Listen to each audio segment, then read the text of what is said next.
What's up YouTube? Today I'm going to make a video about basically starting the gym as a beginner. So we're just going to kind of break over pretty much what to do in the gym. I'll touch on some diet stuff like that.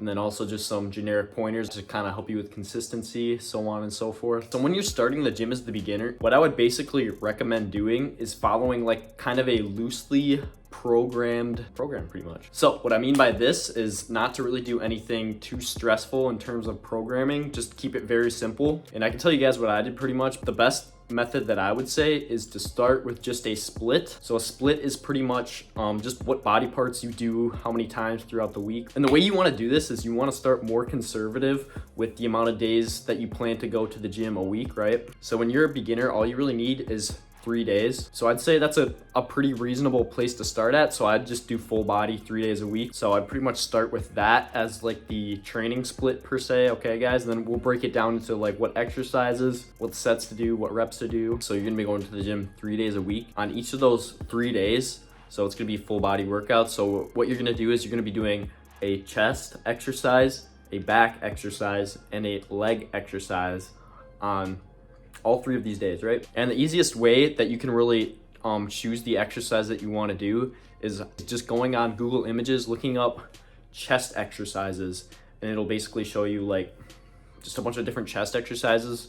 Picking one of those is gonna do you well, right? So yeah, just go on Google Images, pick a chest, a back, and a leg exercise, okay? Okay, let's say you're on the first day of the week, you have 2 other days you're gonna come in, you come in for your first full body day of the week. It doesn't matter what order you do the exercises in, right? But we're gonna start with this. So we're gonna do, let's say for chest, we pick bench press. So you're gonna wanna pretty much warm up, which means start with lighter weight and then keep working your way up in weight. It should take you only like 3 sets pretty much as an estimate. So just work your way up in weight until you fail around the 8 to 12 rep range, okay? And then once you hit failure in that 8 to 12 rep range, you can do another set. You could do 2 more sets if you want. It's really up to you. But basically, if you're a beginner, all you need is 1 set to failure in like the 8 to 12 rep range, and then you'll move on to back, let's say. So let's say you're doing lat pull downs for back, right?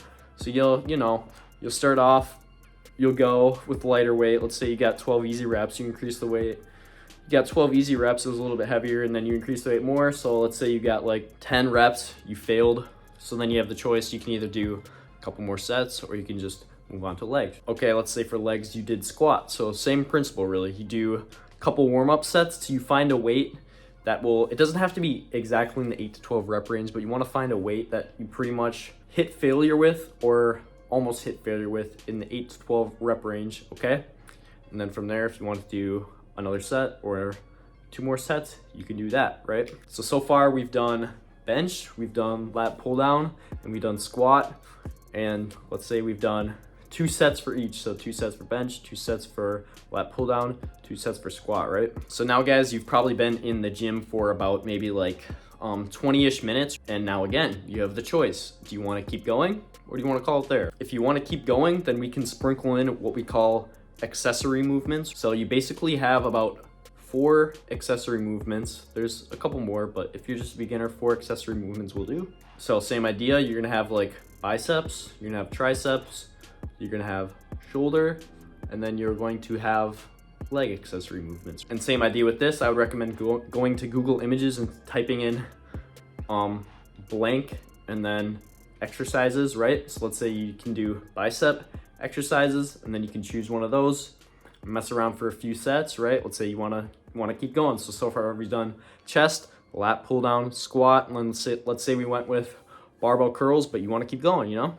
You're having fun in the gym, so you can choose one more. Let's say you wanna do like a leg accessory movement. So you type in leg accessory movement, you find hamstring curls. So then, same principle, you warm up, you do maybe like, let's say 2 sets of that. So boom, there you go. First day, you have completed day 1 out of 3 of your weekly workout routine. So you don't have to track weight with this. You don't have to track really anything. You can do different exercises every time you come in for each body part. It's basically just, you need 1 chest, 1 back, and then 1 leg exercise. And then if you want to do it, you can do accessory movements on the end of those. But yeah, just choose 1 chest, 1 back, 1 leg exercise, and you'll do that 3 days a week. Now, if you guys are like me, I was always itching for more, so I never really wanted to just go 3 days a week. Even as a beginner, I always wanted to lift a lot more than that, like 6 days a week or 7. And if that's the case too, You can do like a push-pull leg split, an upper-lower split. You can really do any split that you enjoy. But when you're a beginner, your threshold for what stimulates growth is just a lot lower. So that's why I say 3 times a week with full body is the best split for beginners, hands down, because it stimulates growth at an optimal level for where you're at, and it won't lead you to burning out, because you can literally do 3 sessions a week for 20 minutes just doing like chest, 1 back, and then 1 leg exercise, and it's very easy. Anybody can make time for that in their day, but you do just have to be aware if you're just doing full body 3 times a week, especially with just chest for 3 sets, let's say, back for 3 sets, and then legs for 3 sets. You're only gonna be stimulating optimal growth for like a couple months at the most. And then the gains will start to taper off because your body will basically get used to that training load and require more sets, more exercises, okay? And then this is where I would recommend you would go to an upper lower split. So you do upper body things one day, and then lower body things the next day, and then rinse repeat. So you could do chest, back, shoulders one day, and then the next day you do like hamstrings, like quad work, and then calves. And you can obviously look up like hamstring exercises and stuff like that. Or another good one, after you kind of, you start to taper off making gains, working out 3 days a week, you can also do the push-pull legs routine, which I think is the best split for intermediate/advanced trainees. So the options are really endless. I think that pretty much covers the training aspect of starting out in the gym as a beginner, right? So next up, the diet. So I think this is a lot more confusing for beginners, knowing what to eat and everything rather than just the training, because the training just basically comes down to you want to hit every muscle group on your body with exercises. It's not really that hard. And then beginners are also concerned with whether do I bulk or cut, what do I do here? And there's basically 2 different scenarios when you're a beginner with what you do with your diet, okay? In both of these scenarios, it'll have one thing in common, and that thing is 1 gram of protein per pound of your body weight. So you wanna loosely look at food labels and kind of know how much protein you're putting into your body. So you can download apps that will help you track your protein. MyFitnessPal is one. I think there's an app called Macro Tracker. It'll allow you to track how much protein you're eating. So you wanna get 1 gram of protein per pound of your body weight, no matter what body type you have when you start off as a beginner, no matter if you're obese, you're skinny, yada, yada, yada. Okay guys, so you're gonna get 1 gram of protein per pound of your body weight, no matter what. The next thing you're gonna do is there's 2 different categories, right? So if you are very, very skinny and you can see a full 6-pack and you kind of look like you're anorexic, you look like you're kind of starving, what you are going to want to do is you're gonna want to try to eat as many calories as you basically can. Obviously, you're gonna get 1 gram of protein per pound of your body weight too, but on top of that, you're also going to want to consume as many calories as possible.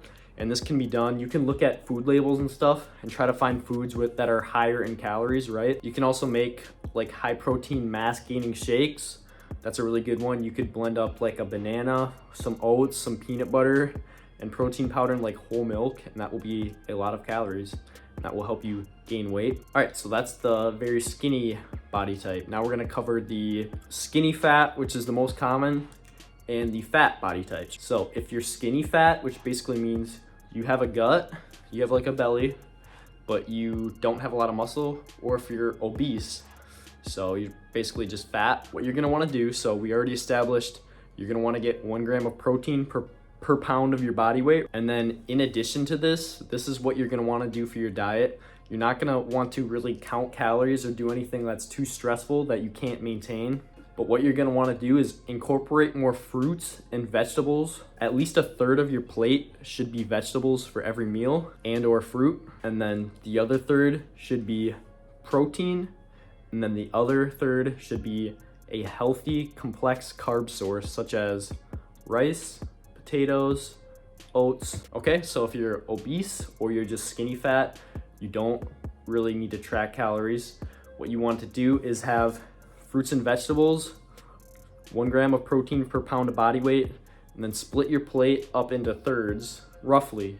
You don't have to be too exact with it. So carbs, veggies, and then meat, like protein. So like if you are eating pizza for one of your meals, you're going to want to swap this out with vegetables, complex carbs, and protein. And you don't have to starve yourself when you're doing this. You're just basically gonna switch out your meals with this.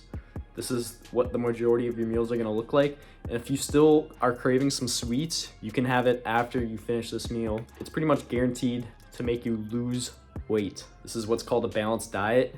If you're training, you're eating 1 gram of protein per pound of your body weight, and you're trying to eat a lot of fruits and vegetables and complex carbohydrates and meat, this is going to build muscle as well as you're going to lose fat at the same time, and it is very, very effective. And you don't have to starve yourself. Like I said, if you still want some treats, you can do that, but just try to swap out whatever you were gonna have that was a big portion with what we just talked about, a balanced meal, right? And basically because you're swapping out something that was higher in calories with something that was a lot lower in calories, you can still have the treat after you have the meal, and you will be losing weight, and it is a good diet to build muscle on as well. And just some more general tips for going to the gym we'll throw in at the very end of this video because I'm almost done talking.